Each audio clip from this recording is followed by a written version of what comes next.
আসসালামু আলাইকুম। আমি আজকে ইলিশ মাছের ডিম ভুনা করে দেখাবো। ইলিশ মাছের ডিম অনেকভাবেই রান্না করা যায়। আমি আজকে ভুনা করে দেখাবো, আশা করছি ভালো লাগবে। আর এর জন্য কী লাগবে তা দেখিয়ে দিচ্ছে। আমি ইলিশ মাছের ডিম নিয়েছি এখানে, আর এগুলোকে ভালো করে ধুয়ে পানি ঝরিয়ে নিয়েছি। রসুন পেস্ট নিয়েছি হাফ চা চামচ, ধনিয়া নিয়েছি হাফ চা চামচ, হলুদ মরিচ নিয়েছি 1 চা চামচ করে, কাঁচা মরিচ নিয়েছি 1টি, আর আপনাদের ঝালের স্বাদ অনুযায়ী কম বেশি করতে পারেন। আর আমি এখানে নিয়েছি পেঁয়াজ 1টি, টমেটো নিয়েছি 1টি হাফ, ধনেপাতা নিয়েছি।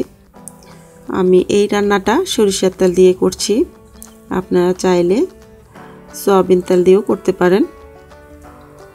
এখন এতে দিয়ে দিচ্ছি পেঁয়াজ কুচি। পেঁয়াজগুলোকে ব্রাউন করে ভেজে নিব।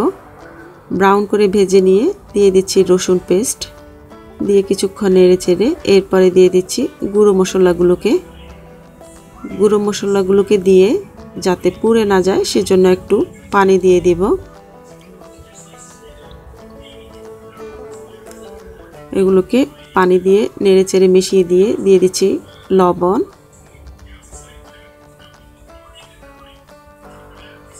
লবণ দিয়ে আমি এই মশলাটাকে কষিয়ে নিব। 4 থেকে 5 মিনিট পর্যন্ত এগুলোকে কষিয়ে নিব।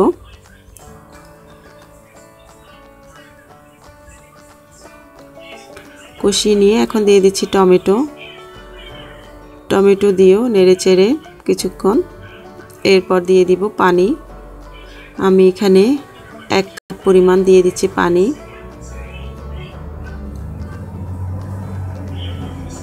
এরপর আমি এখন মাছের ডিমগুলোকে দিয়ে দিচ্ছি, আর মাছের ডিমগুলো যাতে ভেঙে না যায় সেজন্য আমি এগুলোকে নেড়ে চেড়ে না দিয়ে এগুলোকে ঢেকে দিচ্ছি 5 মিনিটের জন্য। আগুনের আঁচটাকে মিডিয়ামে রাখবো।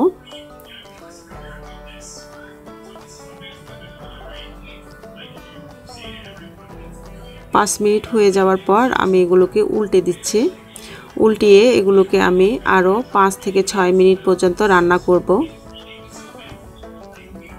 পুরোপুরি রান্না করে এরপর নামানোর আগে ধনেপাতা দিয়ে দিব।